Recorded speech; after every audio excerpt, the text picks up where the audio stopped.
আসসালামু আলাইকুম। আমি আবারও চলে আসলাম আপনাদের মাঝে নতুন আরও একটি রেসিপি নিয়ে। আজকে আমি তৈরি করে দেখাবো একটি ডিম ও 1 কাপ সুজি দিয়ে কী করে আপনারা ঘরে স্বাস্থ্যকর উপায়ে বিস্কিট তৈরি করতে পারেন। তাহলে চলুন রেসিপিটি শুরু করা যাক। প্রথমে এখানে নিয়ে নিচ্ছি মেজারমেন্ট কাপের 1 কাপ সুজি। 1 কাপ সুজির জন্য আমি এখানে হাফ কাপ চিনি নিচ্ছি। আপনারা চাইলে আপনাদের স্বাদ মতো চিনিটা দিতে পারেন। আমি এই চিনিটাকে ব্লেন্ডারে গুঁড়ো করে নেব, তাহলে খুব সহজেই সুজিটার সাথে মিশে যাবে।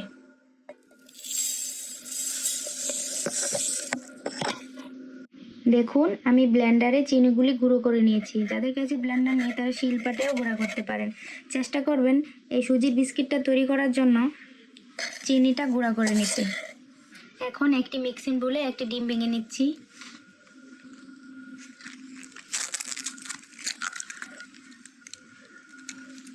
তারপর আমি ব্লেন্ডারে যে চিনিটা গুঁড়ো করে রেখেছিলাম সেটি দিয়ে ভালো করে মিক্স করে নেব।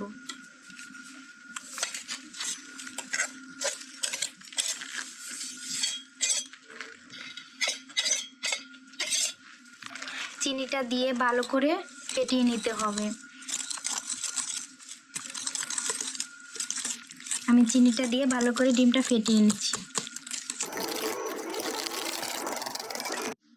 আমার ডিমটা ফেটানো শেষ। এখন দিয়ে দিচ্ছি মেপে রাখা 1 কাপ সুজি।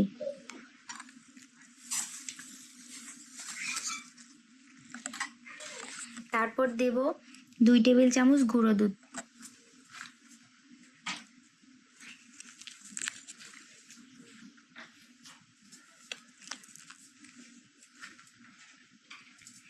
দিচ্ছি স্বাদ মতো লবণ। সবগুলো একসাথে মিক্স করে নেব। আপনারা চাইলে এখানে সুজিটা ব্লেন্ড করে গুঁড়ো করে নিতে পারেন। যদি মোটা দানার সুজি হয় তাহলে খুব ভালো করে মিশে যাবে। আমি খুব ভালো করে মিশিয়ে নিচ্ছি। দেখুন আমার সুজিটা মেশানো শেষ, লেগে লেগে এসেছে।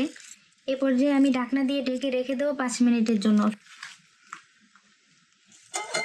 ফিরে আসছি 5 মিনিট পর। A few moments later. ফিরে আসলাম 5 মিনিট পর। দেখুন অনেকটাই টেনে এসেছে।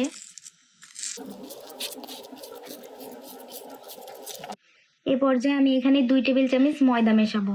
ময়দা মিশিয়ে এটাকে ভালো করে মথে নেব। অবশ্যই এটা আপনারা চেষ্টা করবেন ময়দা দিয়ে করার। এখন ভালো করে মিক্স করে দেখব আমার আরও ময়দা লাগে কিনা। যদি আরও ময়দা লাগে এভাবে দিয়ে ভালো করে মিক্স করে নেব।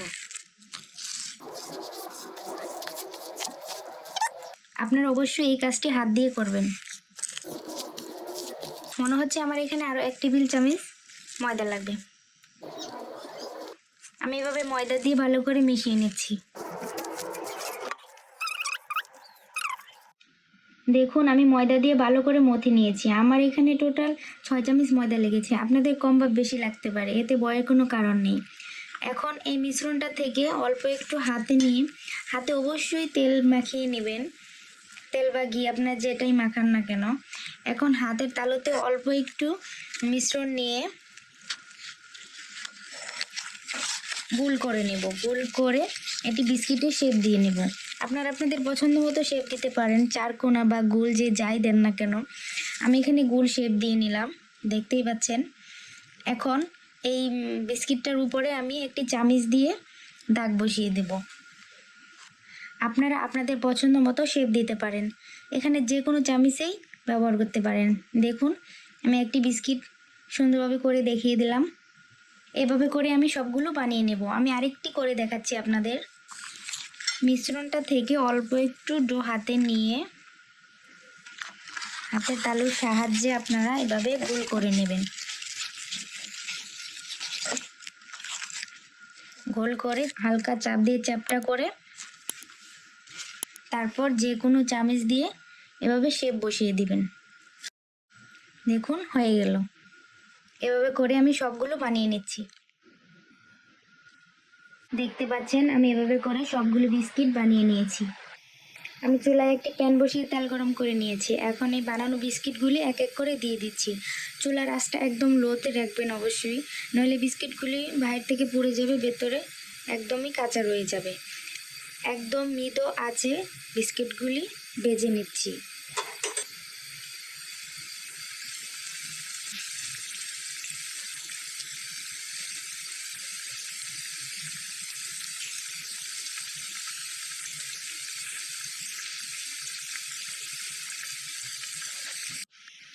আমার বিস্কিটগুলি একপাশে হয়ে গিয়েছে, এখন আমি উল্টে নিচ্ছি।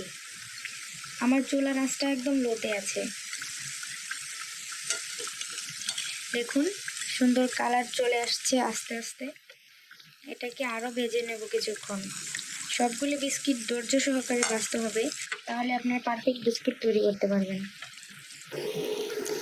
আমি আরও কিছুক্ষণ ভেজে নিচ্ছি। এভাবে করে আমি সবগুলি বিস্কিট ভেজে নেব। আমার উল্টানো শেষ। আমি এভাবে করে সবগুলি বিস্কিট ভেজে নিচ্ছি। দেখুন আমার বিস্কিটগুলি ভাজা শেষ, বিস্কিটের কালার চলে এসেছে। এখন আমি এক এক করে উঠিয়ে নিচ্ছি।